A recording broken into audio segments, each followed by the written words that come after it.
പ്രിയപ്പെട്ടവരെ, ശബരിമല സ്വർണ്ണമോഷണത്തിൽ SIT അന്വേഷണം മറ്റ് സ്പോൺസർമാരിലേക്കും. സ്മാർട്ട് ക്രിയേഷൻ സിഇഒയുടെ മൊഴിയുടെ അടിസ്ഥാനത്തിലാണ് പ്രത്യേക അന്വേഷണ സംഘത്തിന്റെ നീക്കം.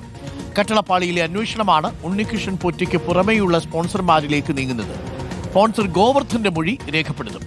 ഹരിമോഹനുണ്ട് കൂടുതൽ വിവരങ്ങളുമായി. ഹരിമോഹൻ, ഉണ്ണികൃഷ്ണൻ പോറ്റിയിൽ മാത്രമല്ല മറ്റ് സ്പോൺസർമാരിലേക്ക് കൂടി അന്വേഷണം വ്യാപിപ്പിക്കാനാണോ SIT നീക്കം? തീർച്ചയായിട്ടും അരുൺ, മറ്റ് സ്പോൺസർമാരിലേക്ക് കൂടി അന്വേഷണം നടത്തേണ്ടുന്ന ഒരു സാഹചര്യത്തിലേക്ക് കാര്യങ്ങൾ എത്തിയിരിക്കുന്നു. കഴിഞ്ഞ ദിവസമാണ് സ്മാർട്ട് ക്രിയേഷൻ CEO പങ്കജ് ഭണ്ഡാരിയെ വിളിച്ചു വരുത്തി മൊഴിയെടുത്തത്. പങ്കജ് ഭണ്ഡാരിയിൽ നിന്ന് ലഭിച്ചിട്ടുള്ള പ്രധാനപ്പെട്ട ചില മൊഴികളുടെ അല്ലെങ്കിൽ വിവരങ്ങളുടെ അടിസ്ഥാനത്തിലാണ് ഇപ്പോൾ പ്രത്യേക അന്വേഷണ സംഘം മറ്റ് സ്പോൺസർമാരിലേക്ക് കൂടി നീങ്ങുന്നത്. അതിൽ ഗോവർദ്ധൻ എന്നുള്ള പേരാണ്, അല്ലെങ്കിൽ ഗോവർദ്ധൻ എന്ന സ്പോൺസറെയാണ് ഏറ്റവും അധികം പ്രത്യേക അന്വേഷണ സംഘം കാര്യമായി എടുത്തിരിക്കുന്നത്. അതിൽ പങ്കജ് ഭണ്ഡാരിയുടെ മൊഴി അനുസരിച്ച് 2019 ജൂൺ 10 കട്ടിളപ്പടിക്കായിക്കൊണ്ട് സ്വർണം നൽകുന്നത്. ഇതിൽ 186 ഗ്രാമാണ് ഗോവർദ്ധൻ സ്വർണം പൂശി നൽകുന്നത്. അതിൽ 2019 ജൂൺ 15 സ്വർണം പൂശിയ കട്ടിളപ്പടികൾ കൈമാറുകയും ചെയ്തു. ബാക്കി സ്വർണം മടക്കി നൽകുകയും ചെയ്തു. ഇത് ഗോവർദ്ധനായിരുന്നു. അതുകൊണ്ട് തന്നെ ഗോവർദ്ധൻ സ്വർണം പൂശിയതുമായി ബന്ധപ്പെട്ടിട്ടുള്ള ചില വിവരങ്ങൾ അറിയാൻ വേണ്ടി ഗോവർദ്ധന്റെ മൊഴിയടക്കം രേഖപ്പെടുത്തുമെന്നുള്ളതാണ് ഈ ഘട്ടത്തിൽ അറിയാൻ കഴിയുന്നത്.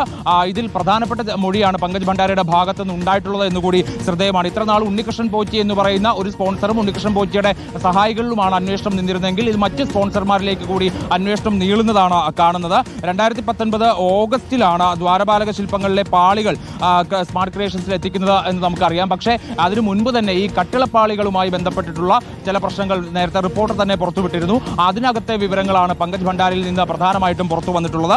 അതിലാണ് ഈ 186 ഗ്രാം സ്വർണം പൂശിക്കൊണ്ട് കട്ടിളപ്പാളികൾ ഈ ഗോവർദ്ധൻ കൈമാറുന്നത് എന്നുള്ള വിവരമാണ് പങ്കജ് ഭണ്ഡാരി പങ്കുവച്ചിരിക്കുന്നത്. ബാക്കി സ്വർണം മടക്കി നൽകുകയും ചെയ്തു എന്ന് പറയുന്നു. അപ്പോൾ ഇതുമായി ബന്ധപ്പെട്ട് ഈ കട്ടിളപ്പാളിയുമായി ബന്ധപ്പെട്ടുകൊണ്ട് പ്രത്യേക FIR രജിസ്റ്റർ ചെയ്ത സാഹചര്യം കൂടി കണക്കിലെടുത്തുകൊണ്ടാണ് ഗോവർദ്ധന്റെ മൊഴി രേഖപ്പെടുത്തുന്നതിലേക്ക് എത്തിയത്. ഒപ്പം തന്നെ മറ്റു ചില സ്പോൺസർമാരുണ്ട്. അനന്ത സുബ്രഹ്മണ്യം അടക്കമുള്ള മറ്റു ചില സ്പോൺസർമാർ കൂടിയുണ്ട്. ഇവരും ഉണ്ണികൃഷ്ണൻ പോറ്റിയും തമ്മിൽ അടുത്ത ബന്ധമാണെന്നുള്ള ഒരു വ്യക്തമായ നിഗമനത്തിലേക്ക് കൂടി പ്രത്യേക അന്വേഷണ സംഘം എത്തിയിട്ടുണ്ട്. അതുകൊണ്ട് തന്നെ അവരുടെ മൊഴി രേഖപ്പെടുത്താനാണ് ഉദ്ദേശിക്കുന്നത്.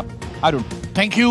ഗോവർദ്ധൻ ആരാണ് എന്നുള്ളതാണ് ചോദ്യം. കട്ടളപ്പാളി പൂശിയിരിക്കുന്നത്, സ്വർണ്ണപ്പാളിയിൽ പ്രത്യേകിച്ച് വാതിലിന്റെ സ്വർണം പൂശിയിരിക്കുന്നത് ഗോവർദ്ധൻ എന്ന പേരിലാണ്. അപ്പൊ ഗോവർദ്ധൻ ആരാണ് എന്നുള്ളതാണ് അടുത്ത പ്രധാനപ്പെട്ട ചോദ്യം.